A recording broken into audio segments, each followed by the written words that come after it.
I have learned to appreciate the role that everyone has on a team. Along the way, with help of friends and mentors, I found out about a career in user experience. Algorithmic self-assembly or programmable matter, just kind of cool things like that. I feel like I've become more familiar with how APIs work. There's something that you know that other people don't. Likewise, there's stuff that other people know that you don't. So in terms of managing my time, it was just doing anything and everything that I felt like I could do and that would help me grow. The deadline is in like 2 months from now, so it's fine. Like, you can fix it now. You have to trust that over time, you keep putting in the work, it'll get you there.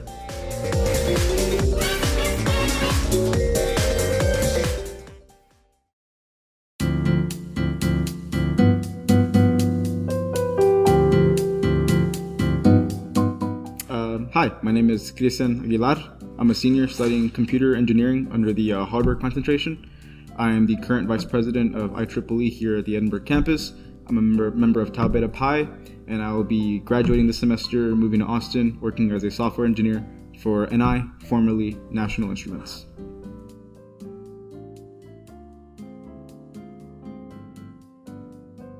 Sure. So before being a full-time employee at NI, I interned the year before.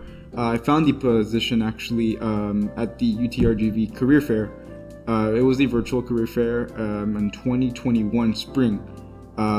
Before the actual event started at 9 a.m., I actually scoured through all the different companies that were there, see which ones were of interest relating to engineering, more specifically electrical or computer engineering. That one seemed like the most attractive, so I made sure I was the first one there, nicely dressed, had all my talking points ready. Thankfully, I got a call back, and it was kind of a vibe check after that one, talking about the values that they held. And before the actual interview occurred, I went on the website, see what they were famous for, which is LabVIEW software, as well as other devices, Rio, all that kind of stuff. So I made sure I was well versed with what the company does and what they value in employees. After that, it was a behavioral assessment talking about different scenarios that I've encountered as a student or a leader. So, it's important that you go on YouTube, look up all those different types of behavioral questions and practice them on yourself. And then after that was the technical assessment. And that's where, you have to start practicing all of your different algorithms, definitely focusing on, thankfully I was taking Computer Science 3 or Data Structures and Algorithms class with Dr. Schweller. So I was pretty well versed with the different types of data structures, different types of algorithms, runtimes, just getting myself as prepared as possible, as well as seeing all these different types of possible questions that you could be given on YouTube and other different websites, just getting, really, really well fit for that interview. And everything went smoothly, thankfully, and they called me back a week later, telling me that I had the offer for an internship. I took it, I did the internship, and at the end of it, they offered me a full-time position for the next year, which I gladly accepted.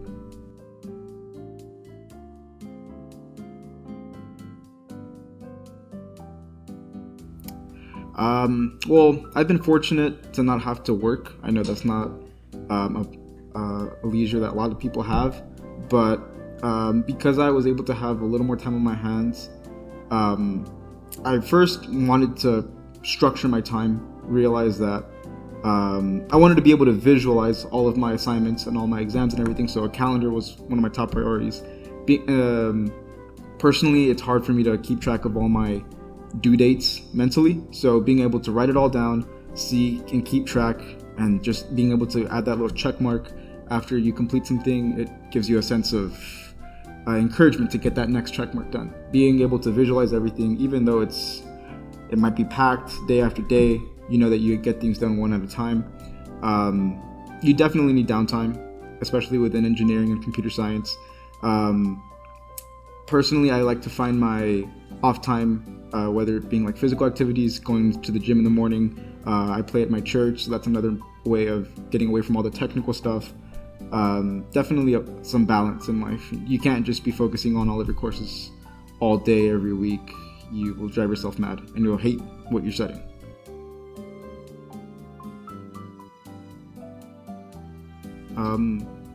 I would say don't pass up any opportunity that comes by that you think is too trivial. If it's a student organization that you think, it's not going to do much for me, or if there's some friend group that's asking if you want to go study with them, and you're saying there's no real value in that, even if there isn't at the start of it, it could lead to something else that grows. Any opportunity that comes by, if you don't see the value in it, give it a shot. If you have the opportunity, because you never know what door that might open up for you later on.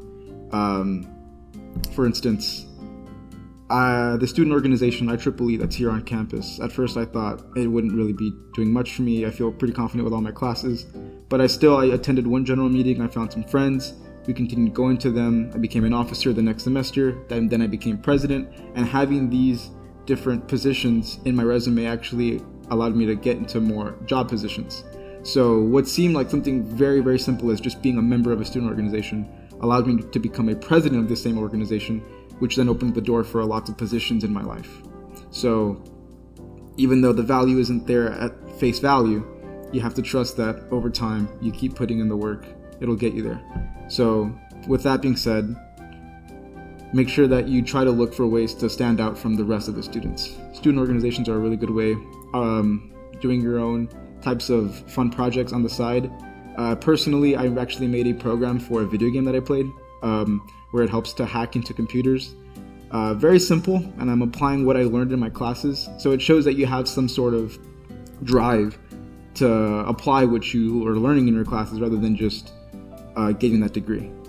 So I would definitely advise that.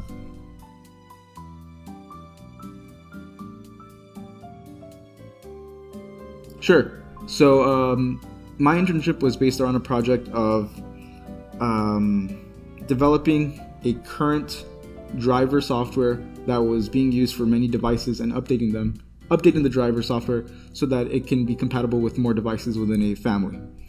A lot of Python, a lot of C++, a lot of scouring the source code across all the different projects within the company of NI.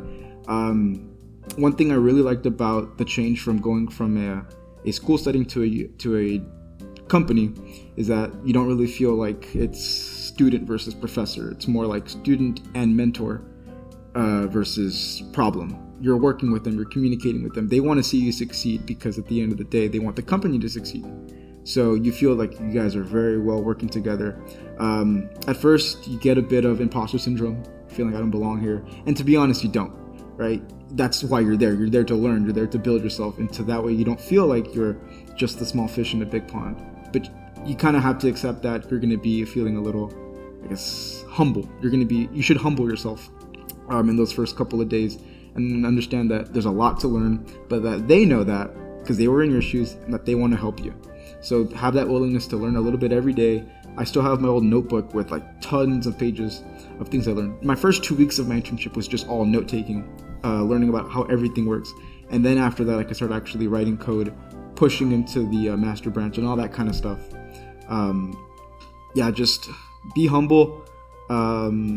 Always ask questions. No question is too trivial. They want to see you succeed. And just keep pushing for it.